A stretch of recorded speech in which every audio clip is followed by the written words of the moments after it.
Atlantic ocean के विशाल फैलाव में गहरे एक ऐसी जगह है जो रहस्य और डर में डूबी हुई है। एक ऐसी जगह जहां जहाज बिना किसी निशान के गायब हो जाते हैं, हवाई जहाज हवा में गायब हो जाते हैं और कंपास बेतहाशा घूमते हैं, मानो किसी अनदेखी शक्ति द्वारा निर्देशित हो। यह बर्मुडा ट्रायंगल है, समुद्र का एक ऐसा क्षेत्र जिसने दशकों तक कहानीकारों, वैज्ञानिकों और कंस्पिरेसी थ्योरिस्ट्स की कल्पनाओं को मोहित किया है। क्या यह अलौकिक प्राणियों का अड्डा है, एक्स्ट्रा टेरेस्ट्रियल प्राणियों का खेल का मैदान है, या बस प्राकृतिक घटनाओं से ग्रस्त पानी का एक विश्वासघाती खंड है? जैसा कि ज्यादातर रहस्यों के साथ होता है, इसका उत्तर तथ्य और कल्पना के बीच कहीं है। बर्मुडा ट्रायंगल, जिसे डेविल्स ट्रायंगल भी कहा जाता है, भौगोलिक रूप से 3 बिंदुओं से परिभाषित होता है: मायामी, फ्लोरिडा, सैन जुआन, पुर्तो रिको और बर्मुडा।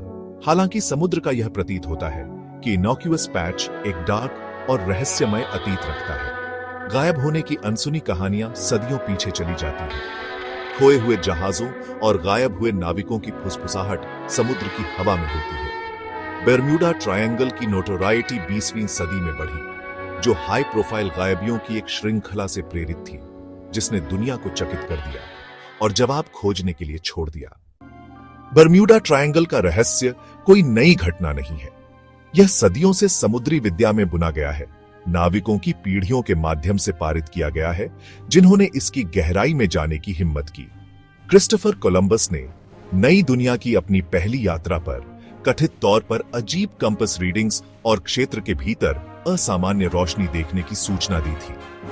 हालांकि इन खातों को सत्यापित करना मुश्किल है, वे बर्मुडा ट्रायंगल के आसपास के रहस्य को जोड़ते हैं। यह सुझाव देते हैं कि इसके रहस्यों को हवाओं पर हमारी कल्पना से कहीं अधिक समय तक फुसफुसाया गया है। सबसे पहले प्रलेखित घटनाओं में से एक 1840 में हुई, जब फ्रांसीसी जहाज रोजली को बहते हुए और पूरी तरह से डिजर्टेड पाया गया। जहाज अच्छी स्थिति में दिखाई दे रहा था, क्षति या संघर्ष का कोई संकेत नहीं था। चालक दल हालांकि कहीं नहीं मिला, एक चिलिंग दृश्य को पीछे छोड़ते हुए, जिसने बर्मुडा ट्रायंगल की बढ़ती किंवदंती में ईंधन जोड़ा। जैसे जैसे सदियां बीतती गईं, जहाजों के बिना किसी निशान के गायब होने की और कहानियां सामने आईं, उनके भाग्य हमेशा के लिए गहरे समुद्र के रहस्यों से जुड़े रहे। फ्लाइट 19 कोई अलग घटना नहीं थी।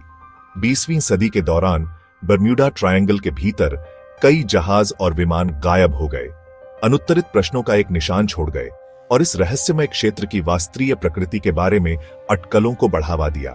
1948 में 32 लोगों को लेकर जा रहा एक यात्री विमान सैन जुआन से मायामी के रास्ते में गायब हो गया। ठीक उसी तरह बिना किसी निशान के गायब हो गया जैसे फ्लाइट 19 पहले हुआ था। अगले वर्ष 40 लोगों के साथ एक कनेडियन विमान ने ऐसा ही भाग्य पाया, बर्मुडा ट्रायंगल की रहस्यमयी गहराई में गायब हो गया।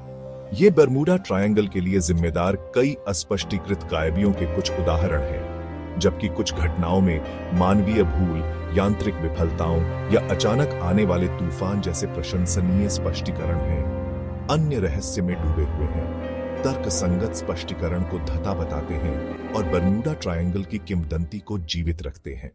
कुछ लोग अनुमान लगाते हैं कि यह क्षेत्र दूसरे आयाम का एक पोर्टल है, एक प्रवेश द्वार जिसके माध्यम से जहाज और विमान पतली हवा में गायब हो जाते हैं, फिर कभी नहीं देखे जाते हैं। दूसरों का मानना है कि खोया शहर एटलांटिस लहरों के नीचे डूबा हुआ है।